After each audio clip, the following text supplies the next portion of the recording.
I want to thank the Forest Ecosystem Journal, the Beijing Forestry University, the Estonian University of Life Science, and Juan Sen and Professor Klaus von Gado for organizing this workshop and for giving me the opportunity to show you some results of our research about forest growth modeling.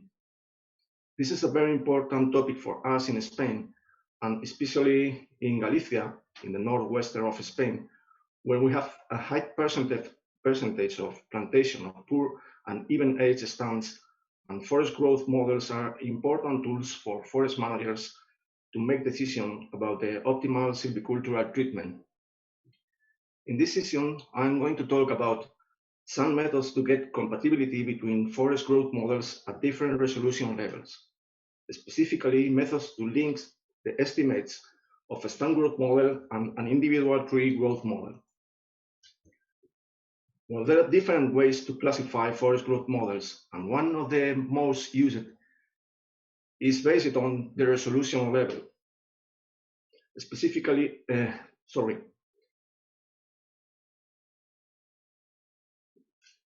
can you see the presentation? Yes, Juanca. Okay, sorry.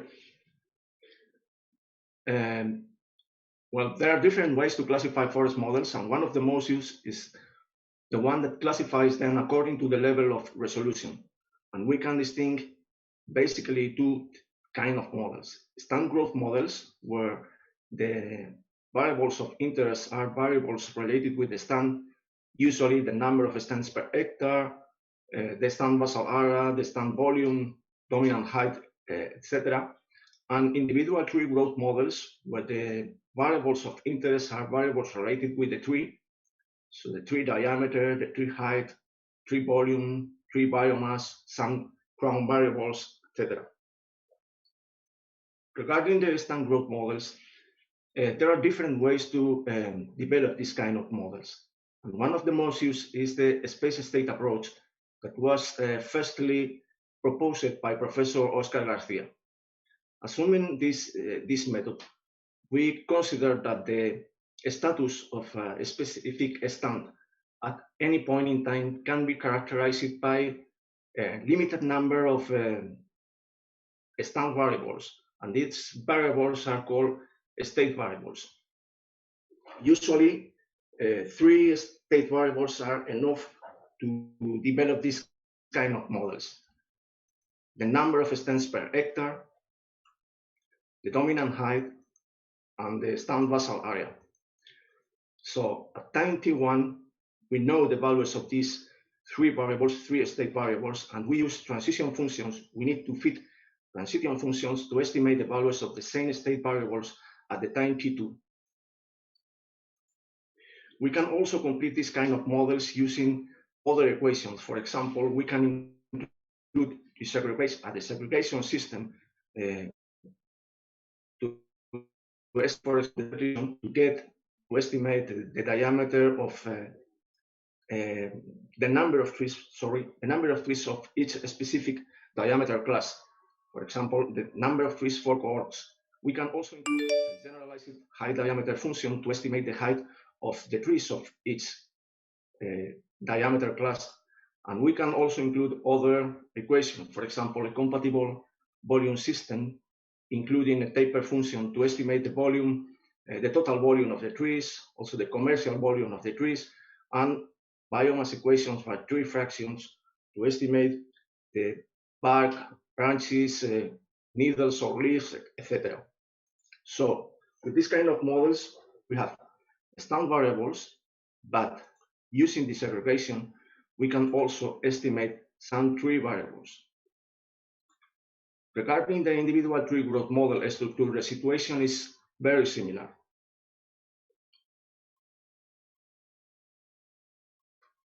At time t1, we have a list of trees of the sample plot with 3 diameters and heights and other variables, so we can estimate, for example, the volume, the tree volume, or the biomass of the trees, or other ground variables.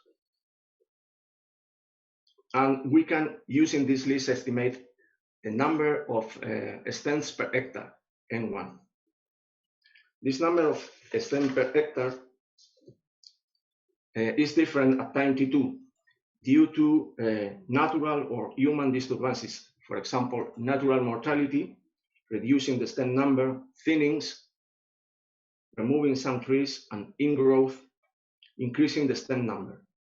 Then we need to model the mortality and also the ingrowth, because for human disturbance, for example, for thinning, we can project from time t1 to time of thinning. We can remove some trees according to the thinning specification, and then we continue projecting to the future. Therefore, we need an equation to estimate mortality, other equation to estimate ingrowth, and also transition function to estimate the diameter increment of the list of trees, and also an equation to estimate the height increment or a generalized height diameter relationship to estimate the height of the trees at time t2. With these two variables, we can estimate also the volume of the trees, the biomass of the trees, and other variables of interest. So in this case, for these individual tree growth models, we have three variables, but using aggregation, we can also estimate the stem variables. For example, the sum of the survival probability of the trees in the sample plot, we can estimate the number of stems per hectare. Using the heights of the dominant trees, we can also estimate the dominant height, and using the basal area, the diameters of all the trees of the sample plot, we can estimate by summing the basal area of all the trees, the stand basal area of the stand. So we have again three variables in this model and also stand variables in this model. So for the stand growth model, we have stand variables, three variables. For the individual tree growth models, we have again three variables and stand variables. And we need some methods to get compatibility between the estimates of both models for the same resolution level, because usually the estimates are different. So according to Weiskittel,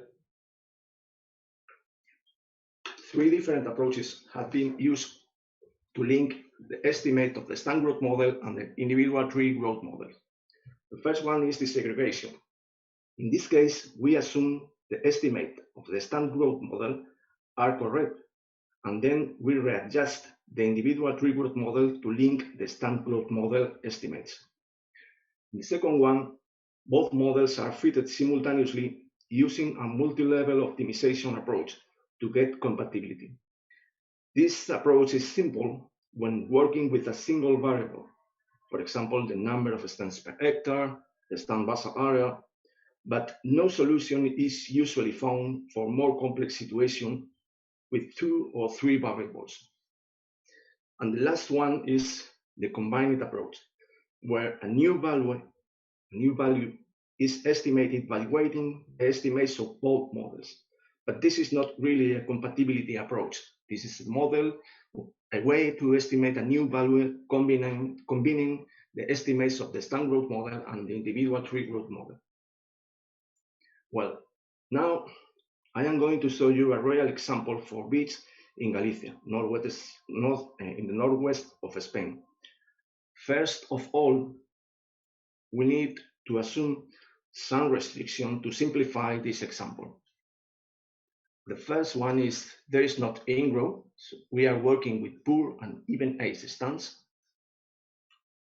The second one is the tree height at time t2 is estimated using a generalized high diameter equation that we are going to fit.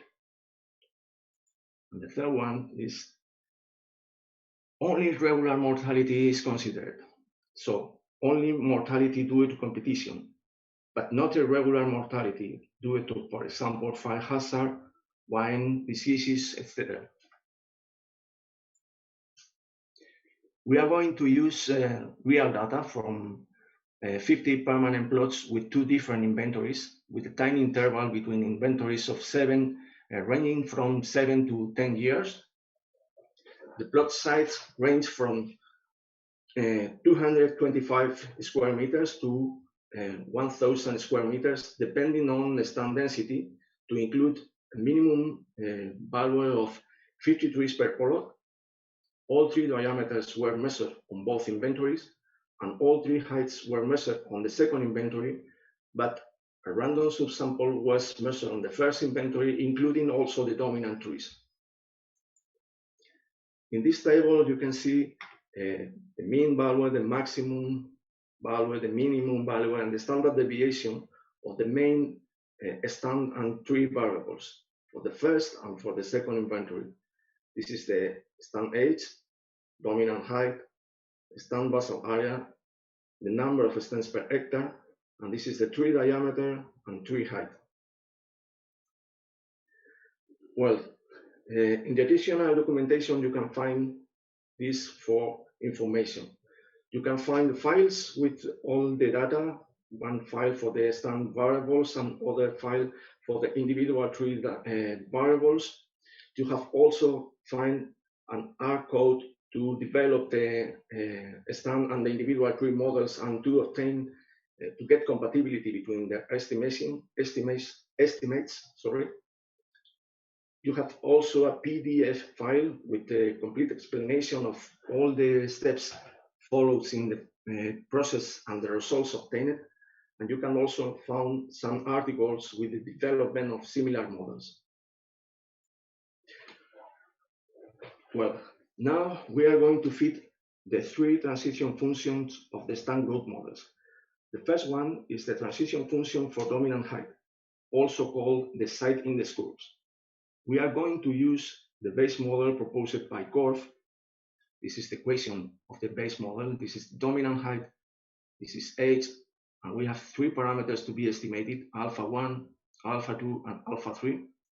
And we are going to use the generalized algebraic difference approach to guarantee that the family of curves obtained is both polymorphic and with different horizontal asymptotes.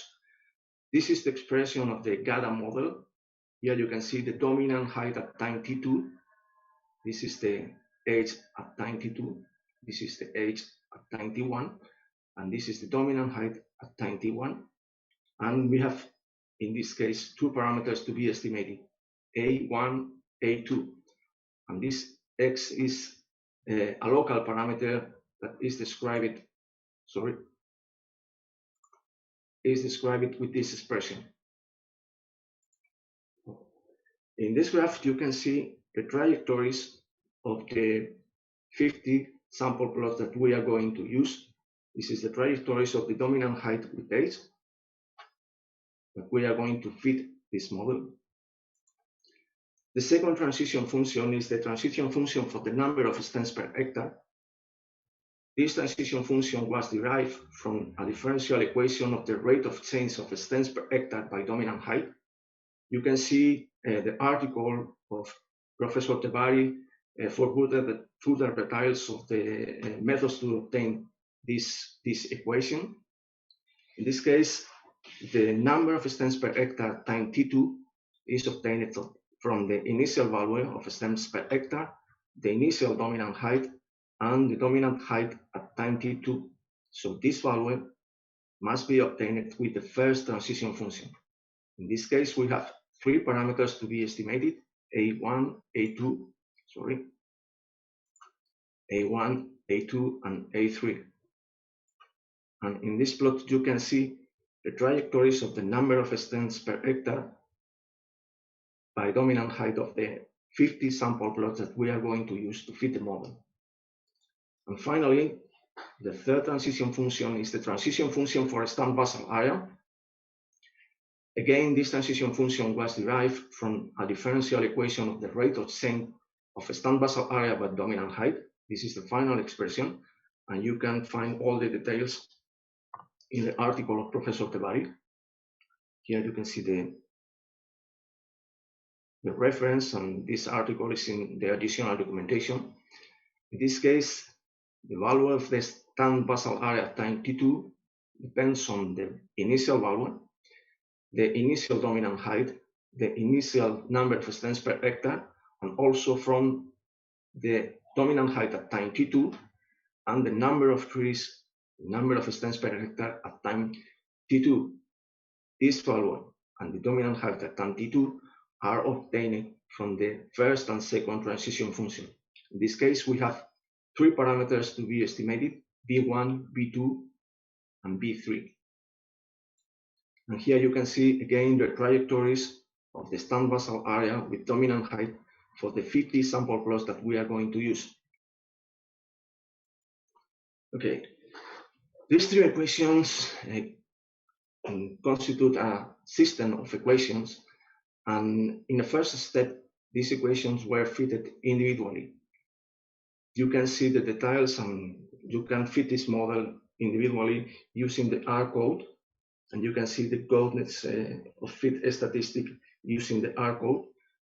But finally, these 3 equations were fitted simultaneously to avoid cross-correlated errors, and this error could appear because in this equation we are, for example, in this third transition function, we are using some values that we are estimated with the other equation. For example, the number of stems per hectare at time t2 and the dominant height at time t2.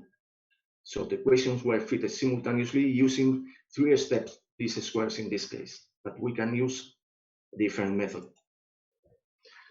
Here you can see the estimates of each parameter and also the goodness of fit statistic, the root mean square of each equation, and the coefficient of determination.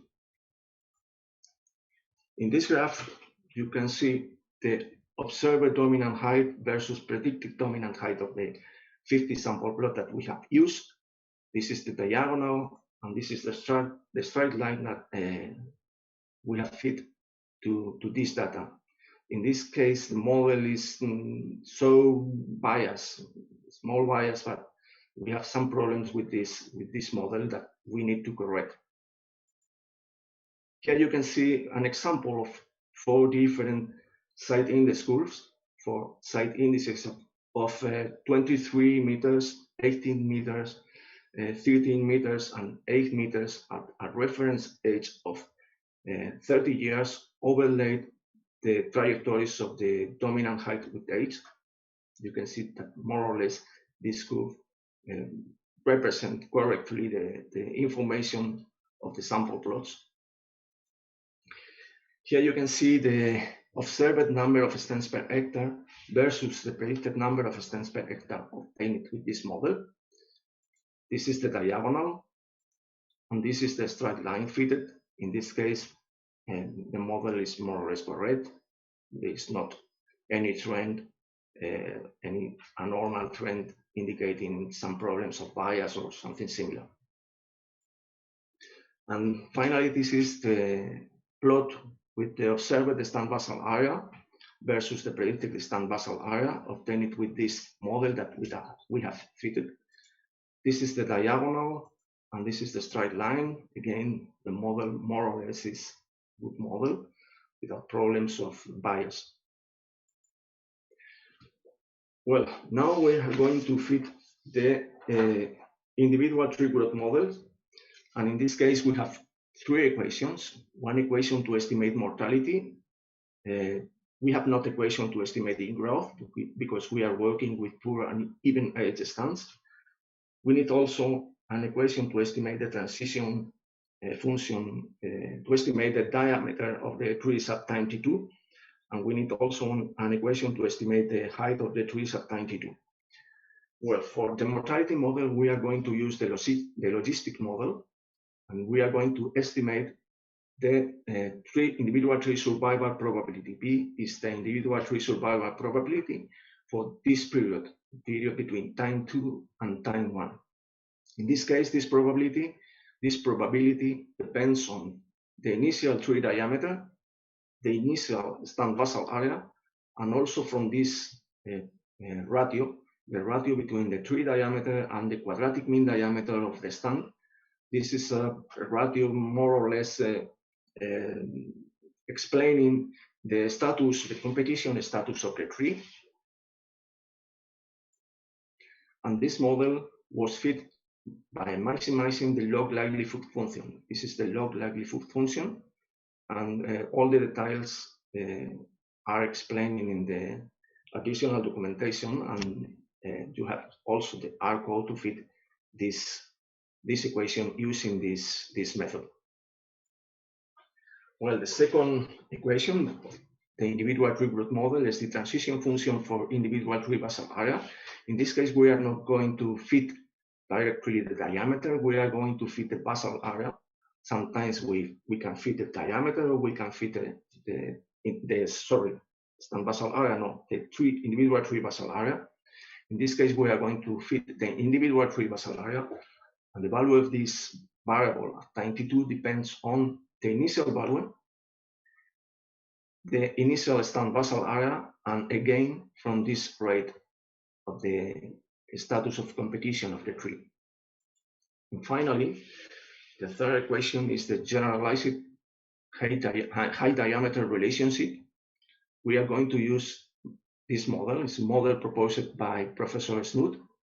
And in this case, the height of a tree depends on the diameter of the tree, the diameter of the dominant trees, and the dominant height. This equation is, we have here two parameters to be estimated, K1 and K2.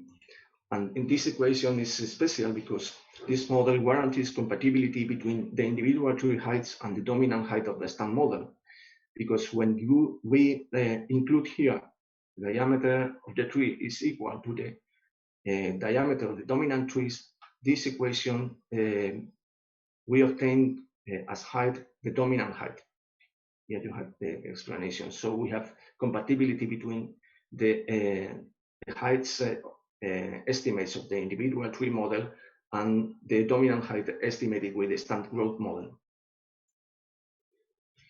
Well, here you can see the parameter estimates of these three equations, and also again the goodness of fit statistics, including the root mean square error and the coefficient of determination.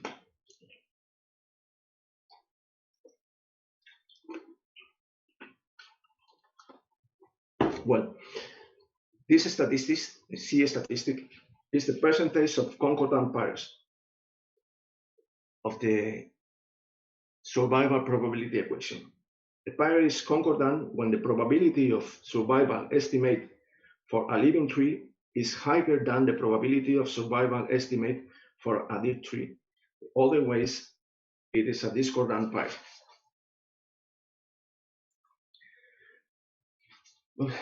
Well, again, in this graph, you can see the observed tree basal area estimates, the observed tree basal area versus the estimate tree basal area using this model.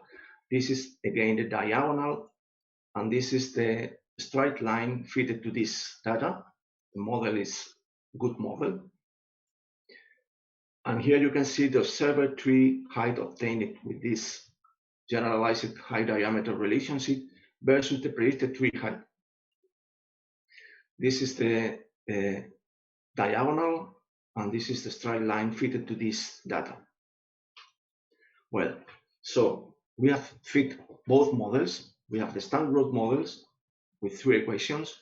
We have the individual tree root models with three equations, and with both models, we can estimate the number of stands per hectare, the dominant height, and the stand basal area. And usually, the estimates of each model are different, so we need a method to get compatibility between both estimates. In this case, we are going to use the disaggregation approach. So we assume the estimate of the stand growth model are correct, and we are going to readjust the estimates of the individual tree root model to link both estimates. Regarding the compatibility of number of trees per hectare, we are going to use the coefficient adjustment method proposed by Quinn and Cao. This is the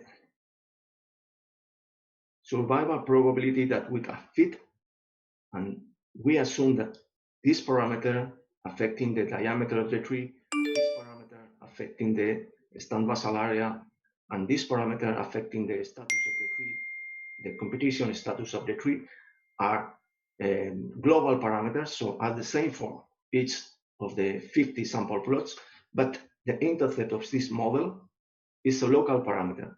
So we are going to fit this parameter for each sample plot individually to obtain compatibility, assuming this restriction. So, and sum of the survival probability of all the trees of the sample plot should be equal to the number of trees per hectare estimated with the stand growth model.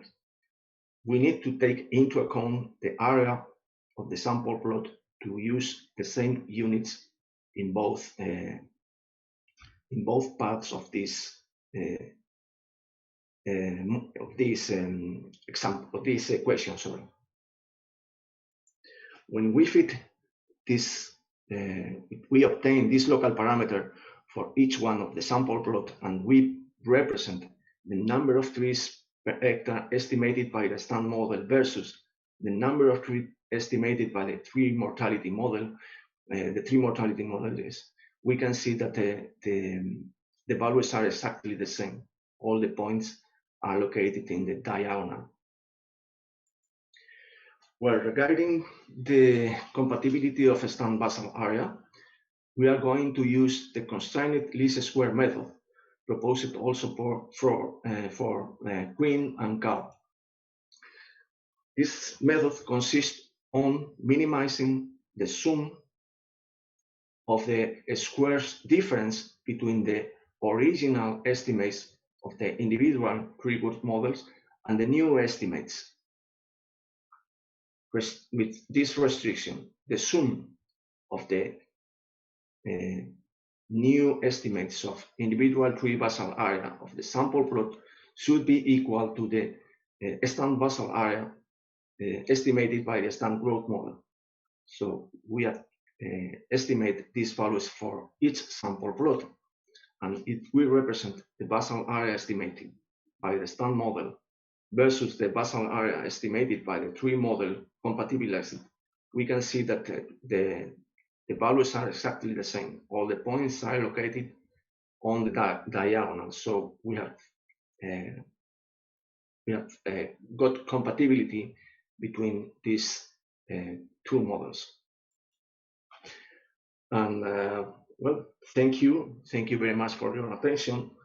And well, if you have any question, I am prepared to give you an answer.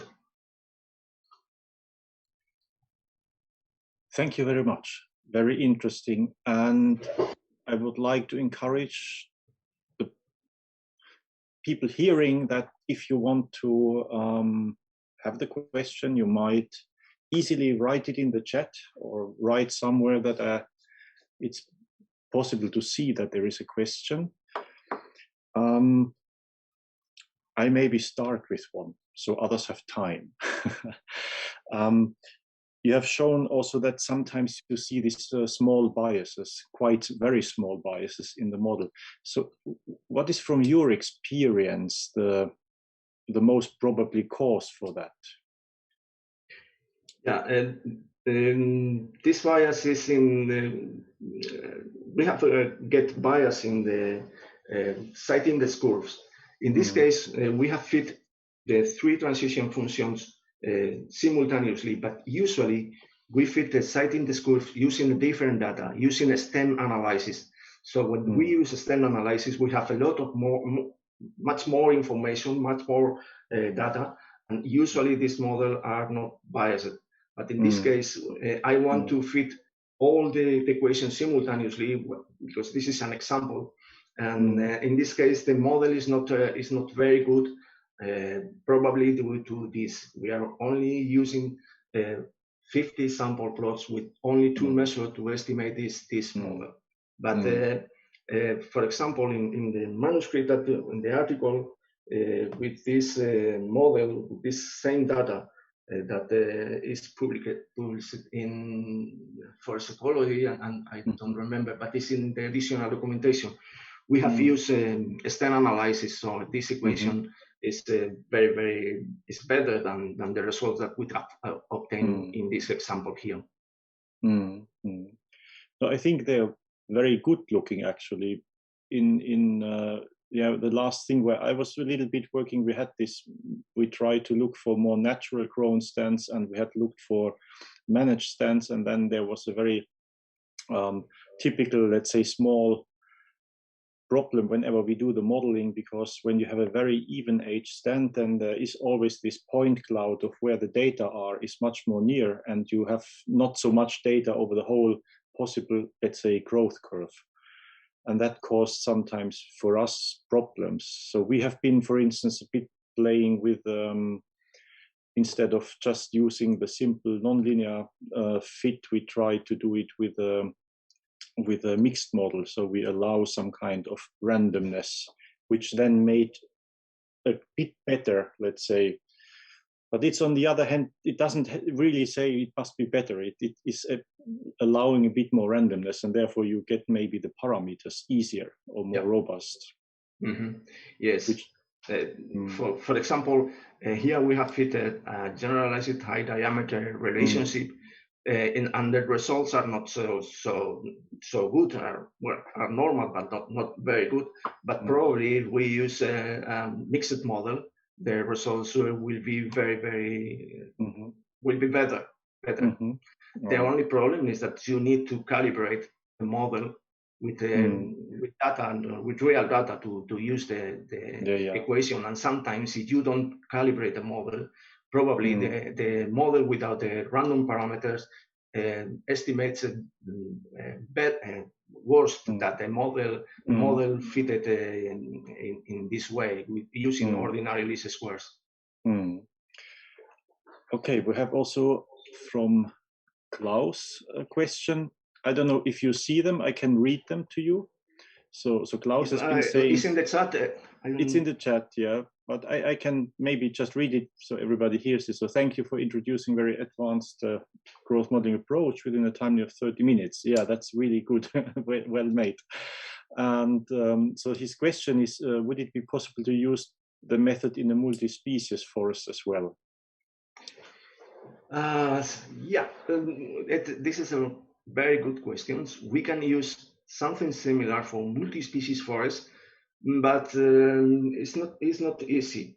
There are some examples of Professor Oscar Garcia using similar models to this for stand growth models, including one variable to define the percentage of each different species.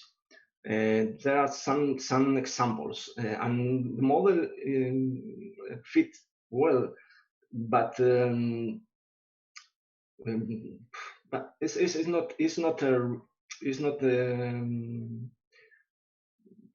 it's complicated. It's not easy to fit this kind of model for multi-species. But for example, if you can group the species in hardwoods and conifers or other species, you can define groups, and then you can fit this kind of model for these specific groups. 2, 3, not more. Perhaps not more. Yeah. Then the next question I see there is from Yam Bahadur. There is what's the best models to apply stand growth or individual models in natural forest? It's a little bit, I think, similar with the multi-species, but yeah. I think the best option is to fit both models and compare the estimates. But I think in natural forests, I suppose, or my opinion is that individual tree growth models work better. But if you have the data, you can fit both models and you can compare. Okay, then from Huang Shen, we have the question, when the inventory period is unregular, for example, it's 2, 3, or 5 years to annualize the increment. I don't know if Huang wants to ask more, or already you can answer. I am going to share again the presentation, because in this case we have different periods for the sample plots, and we are using a method to take this into account. Just a moment.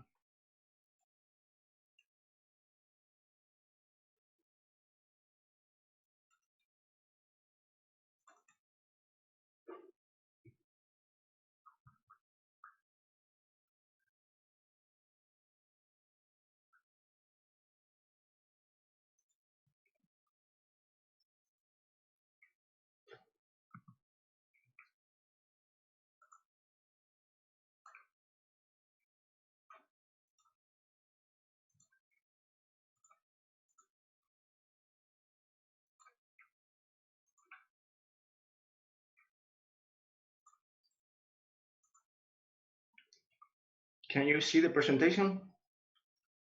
I think, yeah, I can see it. Okay, so this is the survival probability model, and we are using here. This is not the annual survival probability. This is the probability for the period. So this period can be different for each sample plot. This period is different. This is the reason, because we need to fit the model using this equation, maximizing the log likelihood function, because in this case, we include this time, this term here, the time period. And it's the same for the equation of individual tree basal area increment. We use here the time period. So this is not the, we are not fitting an equation of annual increment of diameter of basal area. We are directly estimating the final value of individual tree basal area, taking into account the time period, because for our sample plots, the time period is different. And I think, yeah, from Alicia Ortega, there is a little bit, I would say, the similar question, but it was about the same thing, about the incremented time.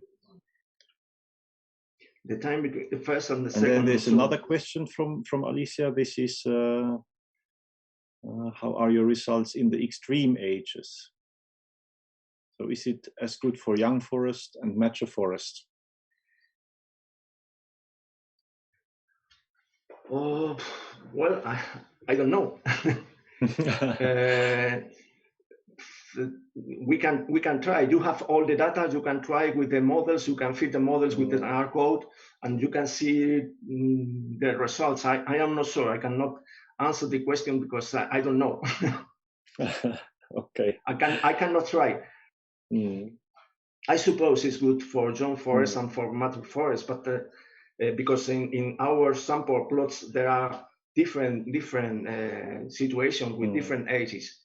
But well, we can do some graphs to analyze the results for different classes, age classes. Okay, then was a question from Xiangrang Xu, I think. It's if facing the mixed species forest, and can we do it by these models? So this is a similar, a little bit maybe before. Yes, we can do. We can try. Another one is again Lianhai Wu. This is parameters are derived from the survey data. Would it be transferable to other places where not data available? So tree growth controlled by local environment, parameters produced under the historic condition. Would it be possible to apply these parameters to future climate conditions? Yeah, well, in this case, we have used these models, but there are to select the best set of independent variables. The process to select the best set of independent variables is very complicated process. It's not so easy so this is the model. These are the independent variables. This is complicated. So in this case, there are not any variables related with the climatic situation of the sample plots or the edaphic situation of the sample plot, but we can try with these variables. And if we include these variables, we can use, I suppose, we could use this model for other conditions. But in this case, we are not using this kind of variables because we have not information about the edaphic conditions and climatic conditions. But we can try with other samples. I can imagine. Yes. Sorry, yeah, thanks, Zoran. Yeah, thank you very much for your answer. I think that if you could add climatic conditions, and I think it will be very, very powerful for your model to apply for the different scenarios, or to different conditions, or different to the places or soil types. Yeah, if we include this kind of variables, we could use. In this case, we have only 50 sample plots, so it's very limited. number of sample plots to develop this kind of models. Usually we use a lot of sample plots, not only 50, but this is only an example to show you the way to develop this kind of models. But we can include, we have some models with climatic variables and also edaphic variables, and we can use these models in other conditions different to the initial condition of our sample plots. But I have maybe just a comment. I can imagine that if a part of what climate variables would change would be something, the transfer functions between the time steps. If the time steps get longer, there will be, of course, some impact on them, I guess. Yes, of course. So we need to use the transition function for small periods. And we can, again, estimate or measure the new variables and then project again to the future in short periods. And I see also Klaus has another question, and he comes again to problem of the several species, and he assumes that each species will respond differently to the competition, and also like height diameter relations are then species specific. So would this complicate then your model very much? Yeah, of course. It's complicated the model, but it's only a problem to get enough information and to try different options to combine all the values and to estimate the behavior of each species or group of species. Because sometimes you need to group the species in the first step. You need to group the species and work with a group of species. Because if you have a lot of different species, it's really complicated to get a model. For example, for tropical forests, it's impossible to get model like this. You need to group. Yeah, I think also from my perspective, there's if it's not possible or if you don't want to make this kind of choice, what you just proposed, I think this is the only way to do it. Because if you have too many species which have too many different parameters, you will get some kind of very superficial model finally. Yes. Which will be maybe do it, but somehow have a very big like deviation in every place. That's what I would guess, just from thinking in a statistics term at the moment. So. Yes. Okay, do we have more questions? Yes, they're coming in. So another question is, when we measure permanent plots, it is quite normal to find some of them with trees that were cutted without knowing the time and reason. Is there a number of these cutted trees that we can ignore to consider these plots into the modeling?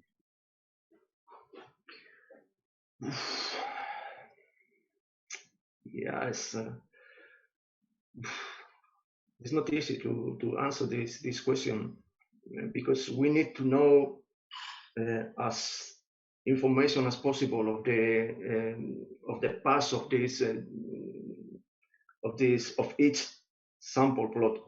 If we cannot know the situation of each sample plot, perhaps it's better not use this sample plot and to select other sample plot with information of the silvicultural treatments of the original trajectory of this sample plot. But sometimes it's not possible, so we work with this kind of sample plots. But we have taken in our mind that this is a very specific sample plot, and perhaps is affecting the model in a special way that we need to analyze.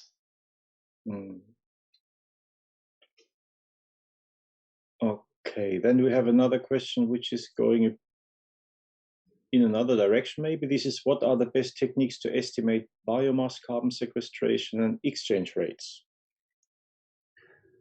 Well, we use traditional inventory, but we can also use, we have also developed some models to estimate biomass, carbon sequestration from remote sensing, for example, from LiDAR information, or from some satellite information, and also from drones, UAV. But I think that you always need file information. You always need, for estimate biomass, you need to use destructive sampling to estimate real values in field, and then you can combine these values with values of other inventories, other different inventories. Yeah, we are doing here in Estonia, we have this flux tower also. So we can use, for instance, this information for a certain area, which represents then the fluxes directly. But then, of course, it needs a similar approach what you did. You have then two scales of measurement, and you need to make them somehow work together to be representative. I think this is always the problem. Whatever we look, be it satellite is a large scale, or if we look down, and I think there is the challenge to get this calibrated together. That is, I would say, the biggest challenge of doing this as an estimate for the sequestration. Okay, then we have another question, another two. How to eliminate the effect of continuing death of tree individuals during the second interval of inventories. So, of course, it's an event that occurs all the time. How to eliminate the effect of continuing death of tree individuals during the second interval of inventories? I think, yeah, there is, Alicia makes a comment, I would say. It's already, what is the next? I don't understand the question exactly. I don't know what is the, well, because it's a event, of course, all the time. Maybe Richang can explain himself if he switch on the.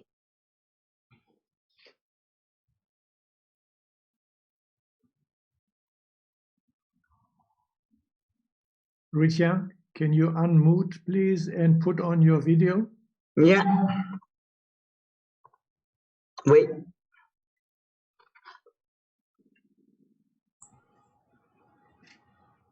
Hello. Hello. Hello. Hi, Juan. Hello. Thank you very much for your excellent presentation. I mean, because the individual the trees is dying all the time. It lasts all the time between the two times of the intervals of inventory, not the second interval of inventory. So I mean, the tree is dying like this month, next month, this year, next year. So I mean, how to eliminate the effect of like the dynamic death of the trees for predicting the diameter and height relationships. I don't know if you understand me. Yeah. Yeah. Well.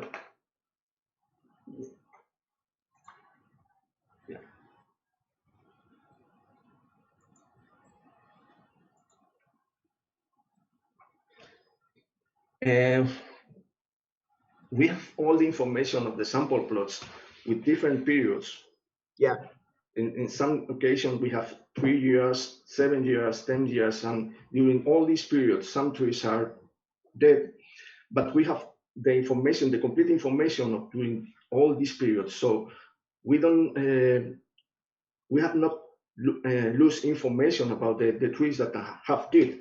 We know for each sample plot exactly what trees did and what trees were cut, for example, for thinning or something similar. So we have all the information. There is not a problem to analyze this kind of data if you have all the information, but you need to know all the the situation of the sample plots during all the period. If you don't know this information, you have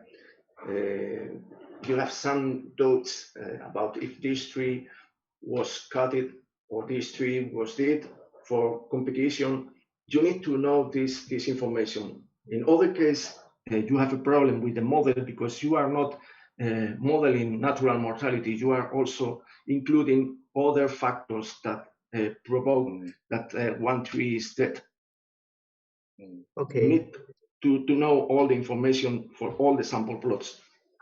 In other case, the model is not good. It's not a model to estimate natural mortality. In this case, we have not included other factors. For example, in Galicia, we have an important problem with fires. We have a lot of stands. We have lost a lot of stands, a lot of sample plots with fires.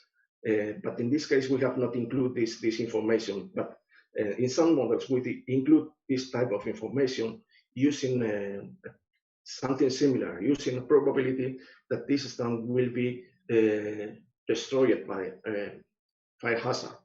So we use fire hazard, or we use diseases hazard, or something similar.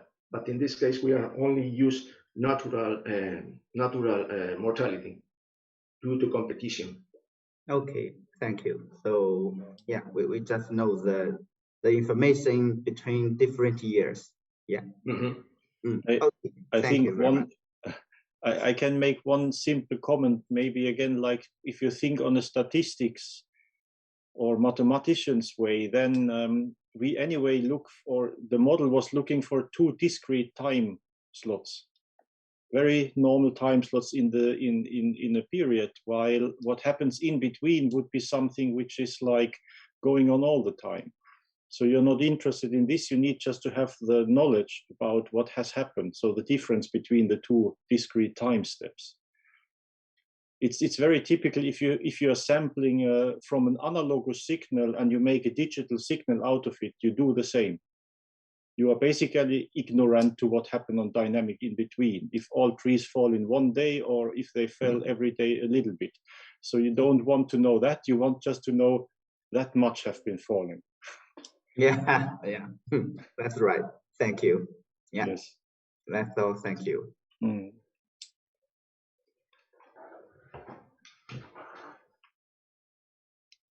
Okay. Don't see. Do we have more questions? But I think this was a very, very great discussion so far. Stephen? Yeah. Yes. Sorry, yes. Alicia Ortega from Chile. She has a question. I think it was with the mortality, right? Is when I scroll.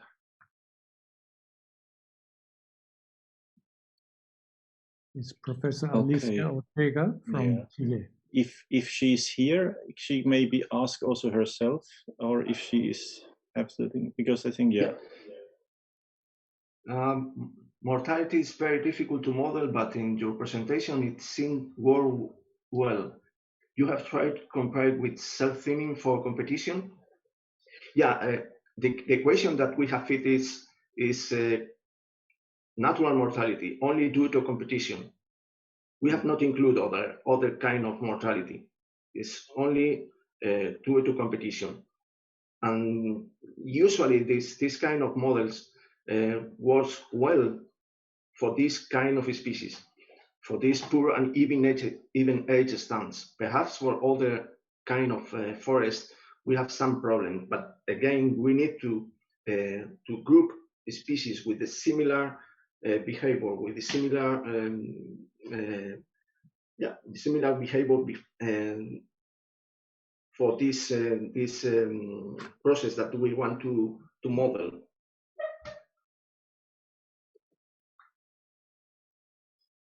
Okay.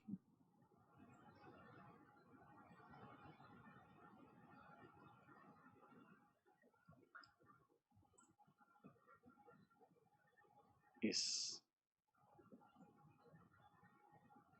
Okay. Anybody else has a question, suggestions?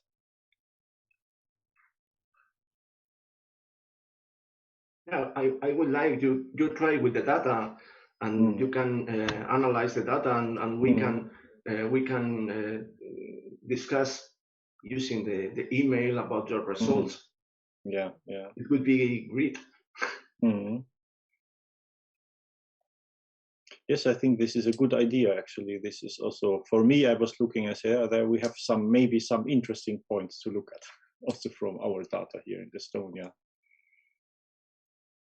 Okay, if maybe nobody else wants, we give maybe word to Klaus. He can say something and his impressions. Hi, Stefan. Thank you very much for chairing this session so very well. I was trying to find a word for this kind of modeling. It's an Olympic top discipline in growth modeling. I think to make these two levels, or to make different levels of resolution compatible with each other. And it was, in my opinion, very, very well presented, very clear, very concise. To put this all into a 30-minute presentation is really extraordinary. Thank you very much, Juan Gabriel, and thank you very much, Stefan, for chairing this session so well. And Juan-Jen, we see each other next week again, and have a nice weekend. Oh no, no. It's the start of the weekend. So we'll meet again next Tuesday at the same time. Yes. Do you want to say something, Juan-Jen? No, I just want to say thank you for everyone. Okay. Yeah. Good night. Yeah. Thank you very much. Bye. Good night, everyone. Thank you. Yeah. Okay, bye.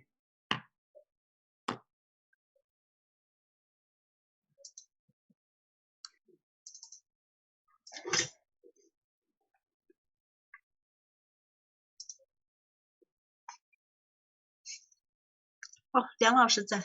Okay, bye bye.